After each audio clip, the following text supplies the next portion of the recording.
الحمد للہ رب العالمین والصلاة والسلام علی نبینا محمد وعلی آلہ وصحبہ اجمعین، اما بعد۔ ایک سے زیادہ شادی کرنے کے آخرت کے فائدے۔ دیکھیں آخرت میں کیا فائدہ ہے اگر ایک سے زیادہ آپ شادی کرتے ہیں۔ اگر کوئی شادی والا رشتہ قرآن و سنت کے مطابق چل رہا ہو تو اس کے لیے آخرت میں اس میں کہہ لیں اچھا بدلہ ہے اس کے لیے۔ دوسرا، ایک سے زیادہ شادی نبی علیہ السلام کی سنت سمجھ کر اگر کوئی کرتا ہے تو یہ اس کے لیے اجر کا باعث بنے گا۔ یہ دیکھیں، یہ نیت پہلے اور دوسرے نکاح میں بھی ہونا چاہیے اجر کی۔ پھر آگے جو کام بھی کرتے ہیں آپ سنت کے مطابق ہو تو اس کے حساب سے آپ کو اجر بھی ملتا ہے۔ جیسے حدیث ہے نا، بیوی پر خرچ کرنے کا صدقے کا ثواب ملے گا آپ کو صدقے کا ثواب اگر آپ بیوی بچوں پہ خرچ کرتے ہیں، ٹھیک ہے نا۔ تو یہ اس میں بات ہے کہ ظاہری بات ہے کہ دوسری شادی اگر آپ کرتے ہیں تو پھر یہ سارا آپ ذمہ داری اٹھاتے ہیں بچوں کی، بیوی کی، تو ظاہری بات ہے آپ کے لیے اجر کی بات بنے گی، سنت کو آپ نے زندہ کیا ہے۔ تو یہ چیزیں اس لیے آخرت کے لحاظ سے بھی اس میں فائدہ ہے۔ دوسرا مسئلہ، دوسری شادی کا دیکھیں آپ ختم ہوتی جا رہی ہے، یہ سنت ختم ہوتی جا رہی ہے، اس کو اجاگر کرنا چاہیے۔ یہ بھی سمجھ لیں فتنوں کے دور میں ایک جہاد سمجھ لیں، دوسری اس سنت کو زندہ کرنا، شادی کو، سنت کو، تو یہ آج کے فتنوں کے دور میں جہاد ہے۔ دوسرا، اس سنت کے عیائش کا نام دینا یہ گناہ ہے۔ آپ اگر کوئی دوسری شادی کرتا ہے تو آپ اس کو کہہ دیں کہ یہ ہوس، اس کے اندر ہوس ہے، یہ عیائش قسم کا آدمی ہے، شادیاں کرتا ہے، تو یہ دیکھیں آپ نے ایک سنت کو عیاشی کا نام دے دیا، یہ گناہ ہے۔ سنت کو عیاش پرست سمجھنا یہ گناہ کی بات ہے، کیونکہ دوسری شادی سنت ہے اور آپ نے حلال، نبی علیہ السلام نے فرمایا کہ یہ حلال کام ہے، حلال کام کو پسند کریں۔ نفرت کرنی ہے تو نفرت کرنی ہے تو وہ گناہ سے کریں جو غلط کام ہے۔ تو اس لیے یہ جو حلال کام ہے شادی سنت دوسری، تو اس کو ناپسند کرتے ہوئے نفرت کرنا یہ گناہ کا کام ہے، بلکہ اپنی بیوی سے ضرورت پوری کرنا بھی ایک اجر کی بات ہے۔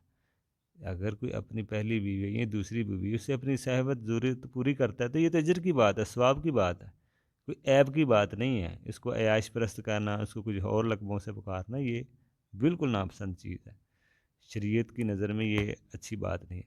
جو لوگ زیادہ بیوی کرنے کو عیاشی کا نام دیتے ہیں، دوسرے غیر مذہب کا ان پہ اثر ہے۔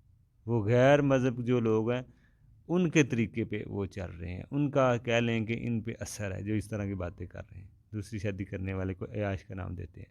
غیر مسلموں کا ان میں بیوی سے دور رہنا اچھا سمجھا جاتا ہے۔ دیکھیں غیر مسلموں میں چلتا ہے کہ بیوی سے دور رہیں تو اس کو اچھا سمجھا جاتا ہے، جی بڑا نیک ہے۔ مسلمانوں میں یہ ایسا نہیں ہے، یہ ضرورتیں ہیں، یہ حلال طریقے سے پوری کرنا، اس میں شریعت نے ثواب رکھا ہے۔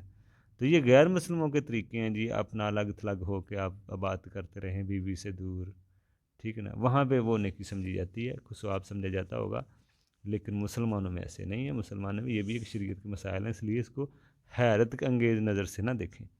دوسرا مسئلہ، بیوہ مطلقہ عورت سے دوسری شادی کرنا، اس عورت کو ایک خاندان مہیا کرنے والی بات ہے۔ ظاہری بات ہے اگر ایک اور بیوہ عورت ہے، اکیلی بیٹھی ہے، یہ مطلقہ ہے، تو جب دوسری شادی انسان اس سے کرتا ہے تو اس کو بھی ایک خاندان ملتا ہے، ٹھیک ہے نا، وہ بھی سب رشتہ اس کو مل جاتا ہے، اس کو بھی سمجھ سکوٹی مل جاتی ہے، تو یہ کتنا فائدہ ہے۔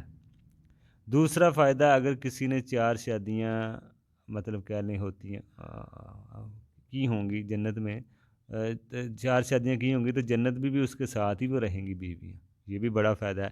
اگر کسی نے 1 بیوی کی تو جنت میں 1 رہے گی اس کے ساتھ، کسی نے 2 شادیاں کی تو 2 بیویاں جنت کے ساتھ رہیں گی، جنت میں اس کے ساتھ رہیں گی۔ اگر کسی نے 4 شادیاں کی تو 4 بیویاں اس کے ساتھ رہیں گی، نبی علیہ السلام کی بیویاں نبی علیہ السلام کے ساتھ ہی رہیں گی جتنی بھی ہیں۔